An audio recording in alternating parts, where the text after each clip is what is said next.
こんばんは。もしもし。はい、クリスさん、はじめまして。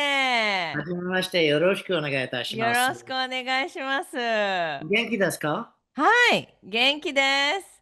はい。それはいいね。素晴らしいです。クリスさん、今、どこに住んでいますか？今、アナポリス、メリルに住んでいます。そうですか。お仕今事は？私の仕事は、私は今、教育関係の会社経営します。そうですか。はい、クリスさんは日本が好きですか？日本を大好きですよ。もちろん。どんな日本のものが好きですか？もちろん食べ物ね、日本のはい。料理は美味しいから、私は何でもが好きよ。私は日本の本を読みます。日本語はとても綺麗な語ですね。でも一番は日本人が好き。とても優しい人、とても気持ちがいいがあります。そうですか。ありがとうございます。クリスさんの会社の名前は何ですか？私は日本に住んでいます時には、私の会社は The Princeton Review というでした。うん。私のお客様はアメリカに留学したい学生でした。でも今、私の新しい会社は Origin というの会社です。教育関係会社です。でも私たちのお客様は刑務所主人です。それはちょっと大変ですけど、刑務所主人は社会復帰になりたいです、なります。はいはいはい。だから私たちの会社員と勉強します。わかりますか？それははい、わかりました。ありがとうございそうます。最近はゆいさんうん。がとってもいい先生だから、はい。少しだけもっといいになります。よかったです。ありがとうございます、クリスさん。Good job! Well done! 頑張ります。Wow! Wow! Amazing! No actual preparation, but you did everything in Japanese. Well done, Chris Thank さん. you so much. Amazing.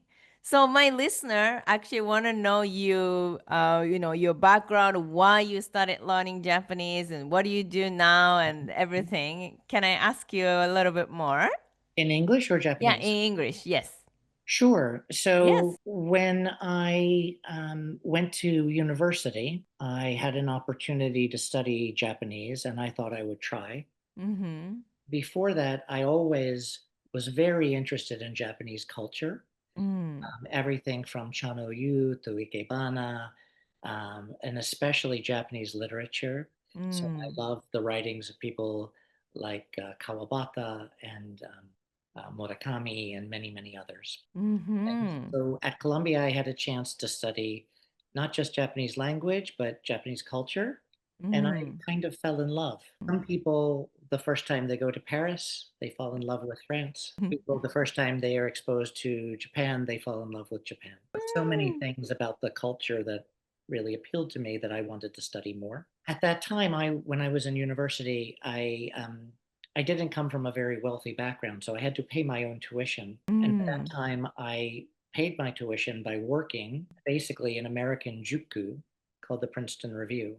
And so I helped people prepare for tests like the SAT, better known to Japanese people, maybe the TOEFL or the GMAT or the LSAT or the GRE, Mm-hmm.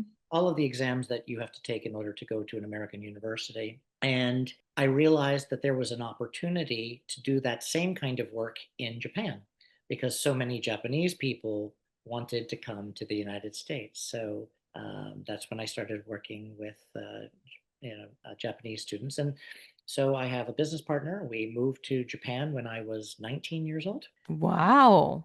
20. I took a little bit of a break from Columbia and we started the Princeton Review in Japan. And we became the first foreign owned juku in Japan. And we became one of the most successful preparation companies for especially the GMAT for business school and the TOEFL for Japanese businessmen who wanted to come to the United States. And we did many other things. And I lived there for 3.5 years. Yeah. Amazing. Thank you so much for sharing. And then This is actually pretty many years ago, and now Or- you're learning Japanese Yes. in the States. And then, there are many ways to learn Japanese, especially now. It's lots of technology, a lot of people actually watching a lot of contents on the mobile. There is an AI tool to actually learn the language, or Google Translate. People actually just use translation Mm, app, mm. and over the thousand of choice to really learn Japanese. But why you Mm. chose Japan Language Factory? Well, the single most important reason to learn a language now is to connect with other human beings. To connect with other human beings, you need to be able to listen to them and understand what they're saying, and you need to be able to say what you want to say. Technology is very useful for things like business or for very specific tasks, but it can't help you make a human connection with another person. And in fact, it often gets in the way of making a human connection. The most important piece of technology that any human being will ever own is their brain and their heart. And if you really want to understand people, you need to learn how to speak and to Mm. listen and to connect. Unfortunately, I've studied many different ways. I studied Japanese in a very formal way at Columbia, which was a very good place to study Japanese. And I learned grammar, and some of those things have been helpful. But all of it I could have done without if I had just gone to Japan and talked to people. And and it works both ways. Japanese people should learn to speak English the way Japanese Language Factory teaches me to speak Japanese. It would be so much more useful and so much easier for Mhm. everyone. And the benefits of it would be so much greater because we do not need more technology in our lives. We need more human to human connection. And that is a beautiful thing about learning someone else's language. Mm. Um, and so I've been very impressed by you and by Yui-san, who is a very, very good teacher. And in many ways, I've made more progress conversationally than I ever made at Columbia. And I mean, I may understand grammar a little bit better because of Columbia, but I learned how to speak Japanese really with you guys. And I want to continue. And I think it's a wonderful idea that you have, and you're executing it very well. Thank you so much, Chris-san. Chris-san, you actually had already experience of learning Japanese in Colombia, Mm, but it's for people actually haven't tried anything yet and then have a plan to go to Japan or a plan to stay in Japan. Lots of people just think, okay, I go there and I'm gonna learn, somehow. And it's mm, really reality is not like that. Even live right. there or work there, even surrounded by Japanese, it's really difficult learn. Yeah. And you already had the experience both living in Japan and learning a language at the same time, working, and then also you had a formal study. So what do you think, like overall, what was the biggest challenge to really learn and to speak? Well, there are many reasons why people would want to learn how to speak Japanese. And, I lived in Japan for 3.5 years and I ran a business there. I had a lot of reasons to speak Japanese. I needed to run my business. I also wanted to have some kind of personal life, friends, other things. I think for adults who are not in the university setting who need to learn Japanese, they need to do something like Japanese Language Factory. Because if you move to Japan and your idea is to work there, and you don't speak Japanese, well, your work probably doesn't involve Japanese. You might work at an American bank or something else. It is very easy, especially in Tokyo, to live for many years speaking only a little bit of broken Japanese, enough to get a taxi somewhere. You learn how to take the subway where you want to go. And then there's no reason for you to learn more and no way for you to learn more. And I meet people from Japan the same way in New York. They've lived in Japan in New York for 2 or 3 or 4 years. They go to the same Japanese restaurants, they talk Japanese at work all day, and they don't really speak English very well. And that Mm. can happen very easily to Americans or other foreigners who go to Japan and don't speak the language. And because Japanese people will try to actually make it pretty easy for you to live in Japan Mm. without speaking Japanese. So you have to make some time, but you can't, by the same token, you cannot study Japanese the way you would study Japanese if you were at a university.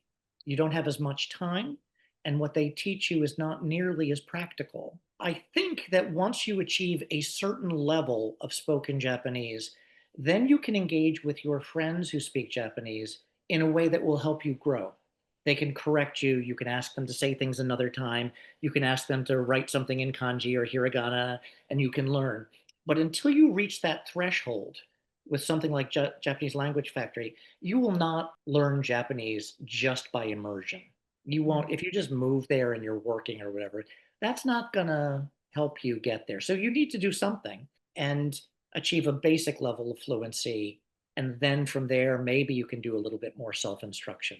Is that your experience also? Yeah, yeah, definitely. Makes sense. Because, as a native Japanese, we study English from junior high school, 3 years, high school, 3 years, and then college. I didn't go to the college, but it's most of people actually go to college for four Right. years. And it's overall, maybe it's close to 10 years of formal English study, but in 90% of population in Japan does not speak, English, even zero. Like it's not like a conversational English. It's almost zero English. It is zero. Yeah. And by the same token, I think if people were to learn through a technique like Japanese Language Factory, it probably would take less than a year for most people to go from zero to fluent enough to really live in Japan comfortably. I think you have to study hard still. I mean, you have to show Mm, up for your lessons and practice, of course. It's nothing is given to you, but it's a mm. much better, it's the best version of Japanese conversation instruction that I've seen. Thank you so much. Yeah. So, what do you think, Kristen?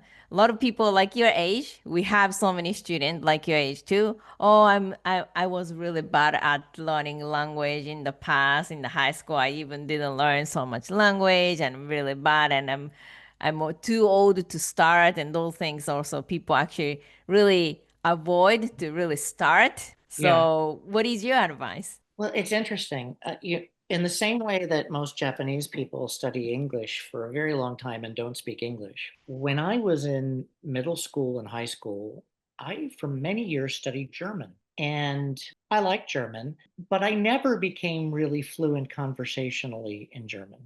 And it was because that was the type of instruction that was happening. It didn't produce people who were fluent speakers. Um, you're right. Our brain, if you think about it, we're born ready to learn languages. And the way we learn when we're children, which is fearless, right? Just listen and repeat, say something, see what the reaction is, and continue. Babies don't sit down and write things, they don't try to memorize things. Some crazy parents use flashcards with babies, but they don't work, right? Babies don't have to work, and young people don't have to work that much at learning language. They just have to sort of absorb it. And then there is some instruction. We lose some of that speed and plasticity as we get older, but we don't lose it all. It's still there. And that is still the right way to learn language. Amazing. So the last actually request. So for people who listening this actually podcast right now, and then thought about okay, maybe I want to go to Japan finally, and this year or next year, and then but we have to start something. And everybody actually have a first step. So what is the best first step for them? Can you give the advice for them? Well, I think that it would be very helpful to investigate what kind of experiences you would like to have in Japan. It's a very rich culture with lots of different things to explore. I know people whose primary motivation to go to Japan and live for 2 or 3 years was just to study judo. And I know many people who've gone because they were incredibly interested in Japanese culture and literature. Some people are interested in modern Japan, and some people are interested in ancient Japan. My advice would be if you're going, that you should definitely try to immerse yourself as much in Japanese culture as you can, especially go to a ryokan. Spend some time in Mm, Tokyo for sure, but get out of Tokyo and go to Nara and go to Kyoto. Go to any place that you see on the internet that interests you. And if you can, even small towns or villages where you can still see, I think, a more traditional lifestyle. And the truth is that Tokyo, in many ways, is just like going to New York or London or Shanghai, but Nara isn't, and Aomori true. isn't, and Hokkaido isn't. So try to see the real people, because Mm, I think the most beautiful thing in Japan is the human spirit, the kindness, the softness. When people come back and they fall in love with Japan, what they really fall in love with is the people. May I tell you a small story? Yeah, why not? When I first went to Japan, I was 19 and I went to go visit a high school called the American School in Japan, ASIJ, which is pretty far from Tokyo. And I got on the trains, and at first, many of the train signs were in English and Japanese, so I could figure out where I was going. But I made a mistake and I got off at the wrong train station, and then there was no one there who really could speak Japanese. I couldn't speak Japanese well enough to explain my problem, really. And I thought I would start with young people. And then finally, this very, very beautiful, older, maybe 70 or 80-year-old Japanese woman in a kimono, traditional, comes Wow. to me and I explain what it is I want to do. She can't really talk back to me, but she understands that I'm lost. And she holds my hand and she waits until the train arrives and she walks me onto the train like I'm a baby. Wow. And she sits next to me and she holds my hand the entire train ride until it's the next stop that I'm supposed to get off. And then she walks me off the train and points to, and Wow. I thought, what an incredibly kind and generous thing for somebody to do. And that was kind of, that would never happen in New York. I love New York. That's where I'm from, but it would never happen Mm, in New York. And I thought there's something special about this place. So try to go outside and have some experience. And, especially if you were polite, people will be kind to you and they will really try to help you. mm, You don't have to go being absolutely fluent, but maybe know a handful of things that you can say, mm. and how to start a conversation a little bit and see what happens. Amazing. Thank you so much for sharing this beautiful story. And then, Chris-san, you just completed the master course level one. Yes. Level two is already waiting for you, so you're gonna start very soon. Good luck Yep. and keep it up. And then some students actually participate in this podcast every level. So some Mhm. actually students participate already level after level one, after level two, after level three. So you can participate this recording game, please. Okay, I'd be very happy to do that. Amazing. I have to say the most important thing for this, I want a t-shirt. How can I get a t-shirt? Yeah, definitely. We're gonna talk about it after this recording. Thank you so much, Okay. Chris-san. Bye then. Take care. Bye.